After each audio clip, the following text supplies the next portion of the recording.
Professor, चांद पर पहला कदम किसने रखा था? पप्पू, नील आर्मस्ट्रॉन्ग ने। प्रोफेसर, बिल्कुल सही। और दूसरा? पप्पू, दूसरा भी उसी ने ही रखा था, कोई लंगड़ा थोड़ी था वो।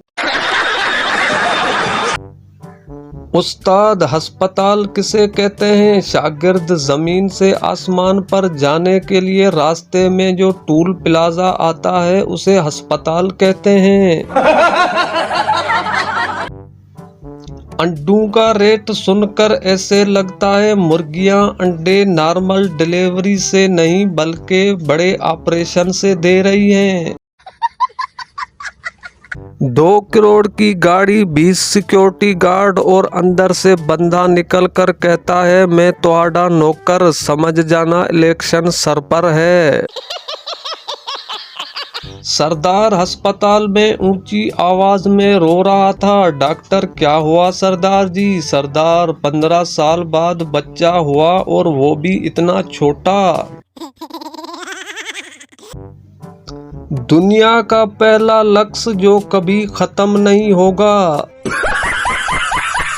औरतें शॉपिंग भी किस्तों में करती हैं। पहले चीज को पसंद करने जाती हैं, फिर खरीदने जाती हैं और घर पहुंचकर अपनी पसंद की खरीदी हुई चीजों में 20-25 कीड़े निकालकर चीजें तब्दील करवाने जाती हैं। बबलू, जब मैं सूट पहनकर सब्जी लेने जाऊं तो दुकानदार मुझे सब्जी महंगी देता है, मगर जब पुराने कपड़े पहनकर जाऊं तो सब्जी सस्ती मिल जाती है। पप्पू, हाथ में प्याला पकड़कर जाया करो, सब्जी बिल्कुल मुफ्त मिल जाया करेगी। बीवी को आई लव यू कहने के बाद शौहर का आई लव यू टू कहना इतना ही जरूरी है जितना कि पाकिस्तान कहने के बाद जिंदाबाद कहना। पाकिस्तान में ऐसे ऐसे लोग भी बसते हैं जिनसे कोई दुख शेयर किया जाए तो जवाब में अपने ऐसे ऐसे दुख सुनाएंगे कि बंदे को खुद से ज्यादा उनकी फिक्र पड़ जाती है। ये तो अच्छा हुआ कि 1947 में व्हाट्सएप नहीं था, वरना आज़ादी की जद्दोजहद के लिए कोई घर से नहीं निकलता। घर बैठे लोग कहते कि इस मैसेज को इतना फैलाओ कि अंग्रेज हिंदुस्तान छोड़कर भाग जाएं। बारिश शुरू हो गई। पेंडू को काली ऐनक में बारिश के कतरे काले नजर आ रहे थे। पेंडू ने आसमान की तरफ देखा और बोला, या अल्लाह, तेरी कुदरत भी अजीब है। पिंड में बारिश होती नहीं और शहर में कोको कोला बरस रहा है। माँ, तू अपने बाल क्यों नहीं कटवाता? बेटा, अम्मी, लंबे बाल रखना फैशन है। माँ, वो तो ठीक है, पर लोग तेरी बहन को देखने आते हैं और तुझे पसंद करके चले जाते हैं।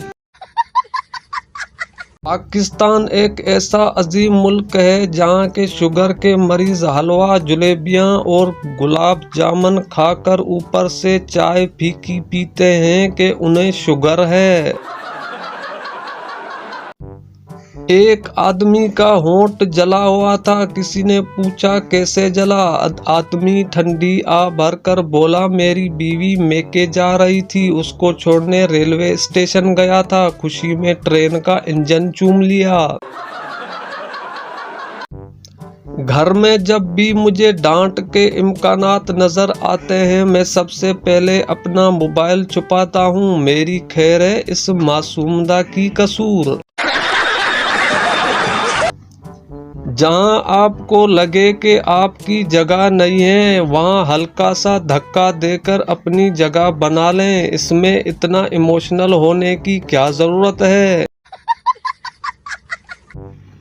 लड़का, आई लव यू। लड़की, मैं चाहती हूँ कि तुम मुझे जरा खतरनाक अंदाज में प्रपोज करो। लड़का, ओके, क्या तुम मेरे बच्चों को तुम्हारा जनाजा उठाने का मौका दोगी?